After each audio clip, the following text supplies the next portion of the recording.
I know there were some questions in the chat. Yeah, I can see it because I'm full screen.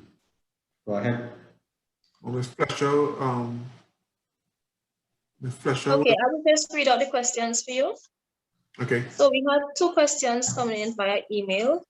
The first question from Bridget Smith was, she actually asked 2 questions. So the first one is, where can one get support for writing a business plan, or can resources be shared for business plan writers? As well, at what stage in the shift from side hustle to business should a business owner / entrepreneur engage legal and accounting support or hire? And should legal and or accounting support be involved in the registration process of a company business? Okay. It's at every stage of the business. From the time you plan to formulate your business, you should seek both legal and financial support. Legal support in the form of registering the business and registering the business correctly, because some people register the business doesn't do the full registration process. They may just do the register general process, but doesn't do the NS registration or the Boy and Revenue registration.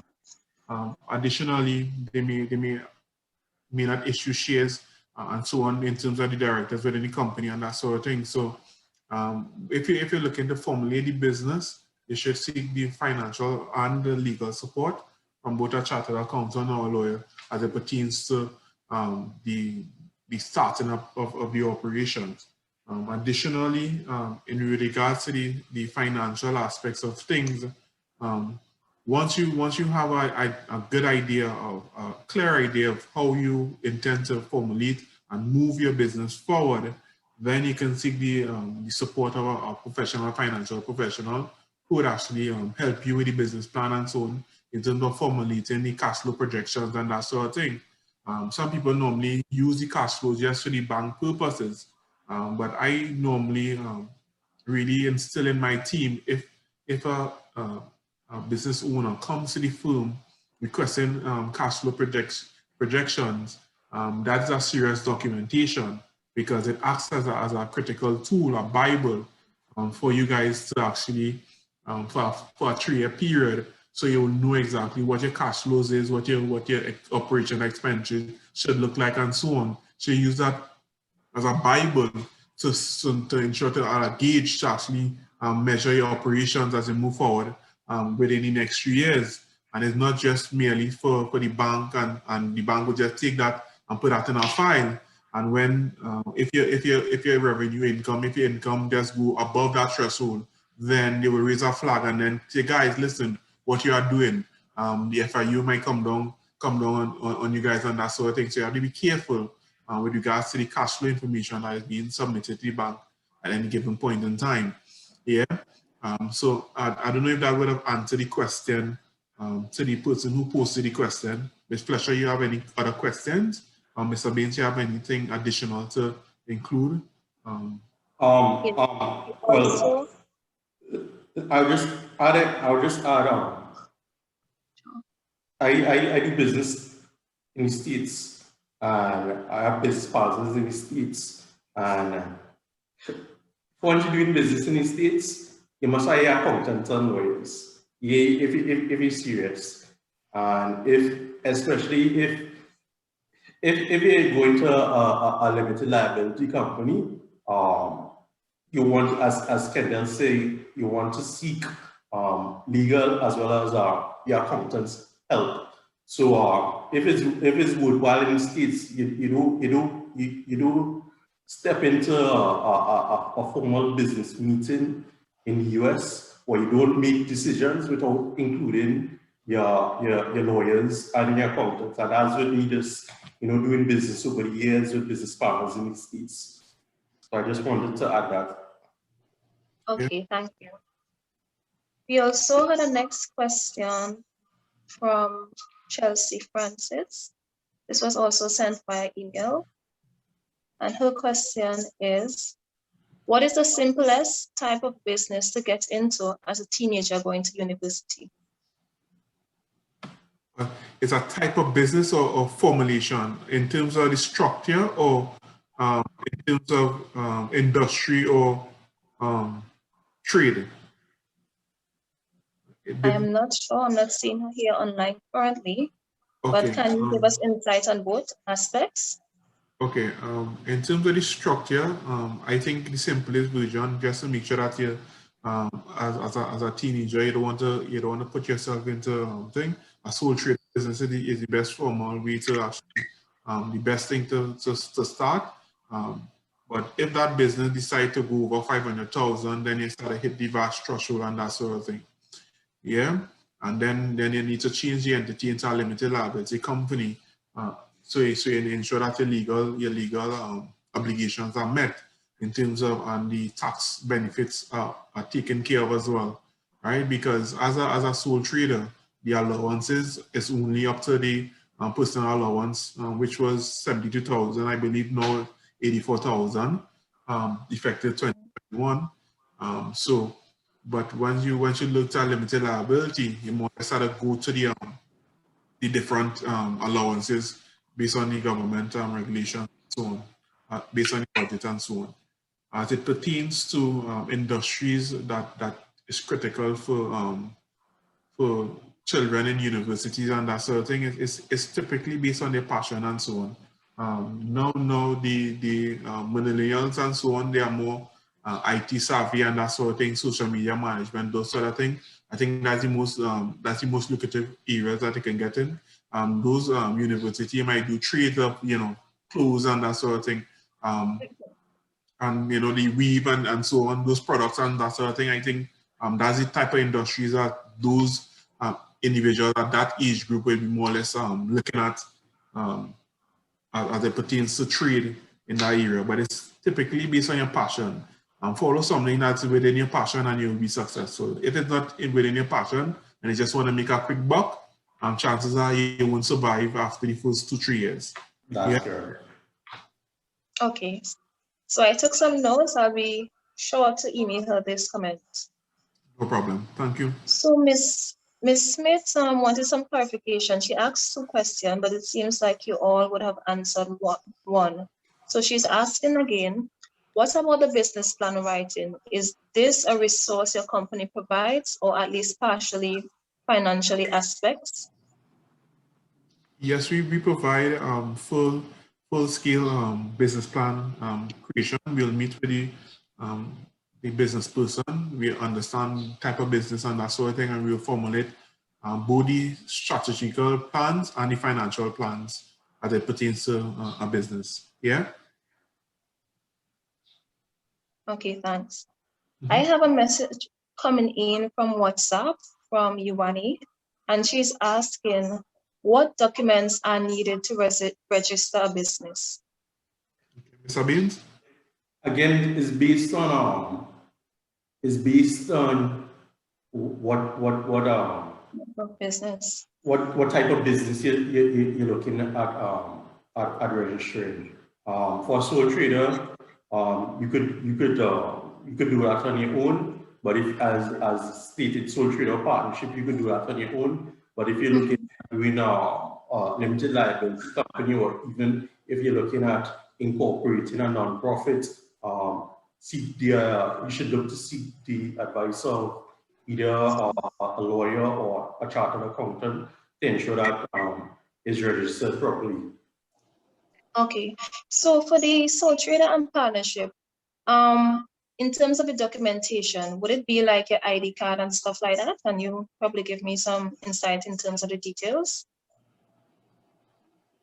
Yeah, it would be your quality, your ID card, the address of the business, because it is, again, you and the business entity doesn't have any separate legal entity, and for the partnership, who the partners of the business would be. So it's a very simple process. Is a one-page business form to fill out for sole traders and partnership. Okay, great, thank you. I'm not seeing any more questions. Does anyone have any questions that they need answered? Please feel free to post in the chat. I'll say one thing which Ken would have stated before. When you're moving from a side hustle to a business, first goal for that we tend to tell our clients is you want to become VAT registered, and the reason for that being is that until you're VAT registered, you're losing money. Meaning you're doing business with other businesses that are VAT registered, and they're charging you VAT, and you can't claim back VAT. And especially if you're in certain types of industries, car rental, construction, and so forth, where you buy a lot of fixed assets, you could be losing 5 figures, if not 6 figures, on an annual basis if you're not VAT registered. So, as Kenya would have stated, if you, I would say if your revenue is under 350,000, it's appropriate to still be a sole trader and partnership. Once you cross that 350,000 and you're heading towards that $500,000 to become hit the VAT threshold, you could then turn into a limited liability company and then scale your business into millions. That's correct. Okay, thank you. So it seems like we have more questions, sorry, that came in by email.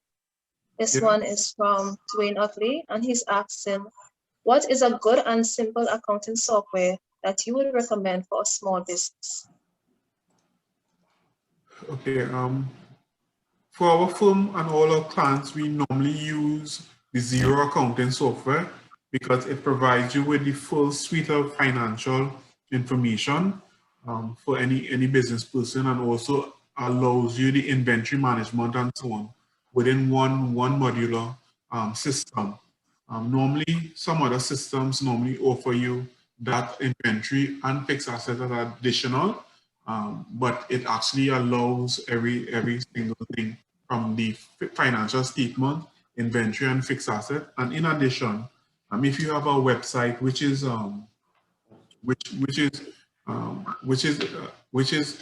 actually I can't remember the name of the system that the website sits on.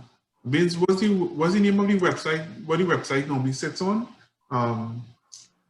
The background of the website now. What, like the hosting, web hosting? Yeah. GoDaddy and so forth? Yeah, GoDaddy and so on. And once it sits on top of those platforms, Zero actually allows interconnectivity from your website into Zero for your sales information and that sort of thing. So it's easy and allows you flexibility. The other accounting software, and it's really relatively reasonable to be stuck and so on. The average fee for that is like 40 to 50 US dollars per month subscription. But the power that it carries, it allows you, it takes you a long way in the business formulation process. Yeah. Okay. Just to add to that, as I tend to tell clients, you have Zero and then you have all the other accounting software. Zero is like Facebook. It has a lot of applications integrated to it. So it's a powerhouse software. The other accounting software is like MySpace. So that's an analogy for you. Likewise as well, in terms of preparing, again, is so critical, especially when you have a side hustle and you're moving to get into a business. A lot of businesses, again, they operate just off of your bank statement, and if you're doing that, you're not maximizing your business here as you're hustling, You should have full visibility of what is going on within your business, all your receipts and expenditure, because the bank statement will just show you your short-term cash projections. But when you start to look at your holistic financial statement, such as your receivables and so on, you can actually manage the flow of cash flow within your organization and the payables management system. Because if you're not using nothing to manage nothing, thing. You're just managing people, right? But you need to manage your payables and manage your receivables, and you need to have a holistic framework to manage that. So you manage your entire cycle, your cash operating cycle, they call it. Yeah, your money is within the bank account. That's one element. What you have to pay in the next 30 days, and what you're supposed to receive in the next 30 days as well. The net of that would be a net cash position. But if you're looking at one end of the spectrum, you'll put yourself in real difficulties, because people who call you, immediately you want to pay them. And people who you don't call, don't pay you until you call them. So, so the management of that, you need to ensure that you have an integrated process or system to manage everything holistically. Yeah? Yeah, totally agree. Mr. Utley is also asking, what is the tax responsibility for a sole trader if the business conducted no transactions over an extended period, I guess due to COVID, as an example? Okay, you will need to still file your return, but that return will be a zero return, because from a sole trader perspective, they are under the individual perspective. So if they have the normal business, if they work for someone and they also have trade, that's really different with a sole trader. They will need to file both returns together, and meaning the normal job income as well as the income of the operations for the business. So which means you prepare full financial statements for that trade or business that they have, and the net taxable balance, the net income, operation income from that statement of financial position moves into the taxation calculation for the sole trader, along with the employment income, and that minus the allowance will be the taxable position. I generally don't like that methodology in the way the tax is calculated for a sole trader, because they would be taxed very, very high at that level. Because if you do a basic summary, with the employment tax, you get no taxation, right? You get no taxation, you get no taxation. But from the company's perspective, is if you make $150,000 and you minus 72, you're being paid 25% of that. But if you run a limited liability company, you get a lot of allowances deducted before the actual 25% tax. So you, from a sole trader perspective, you get the blanket 25% on your chargeable income, versus if the limited liability, they get the chargeable income, you minus all your allowances, and then you put the 25% on that. Then even go further, you do an assessment of whether or not if it's higher than the green fund levy or the taxable balance. So you have options with the limited liability company versus the sole trader company. We have a lot of sole traders within the firm, and we tend to push them into limited liability, because we see where they're at a disadvantage, where one company will be paid same number chargeable income, and they will pay $80,000 in taxes, versus someone who has a limited liability will pay $8,000 in taxes. All right. So we need to look at that critically when you're formulating companies, and understanding when your income levels go above a certain limit, to ensure that the structure actually change. Right. So if anything that you move away from within the moving from a side hustle to business, is that type of profiling. Yeah. Okay, thank you.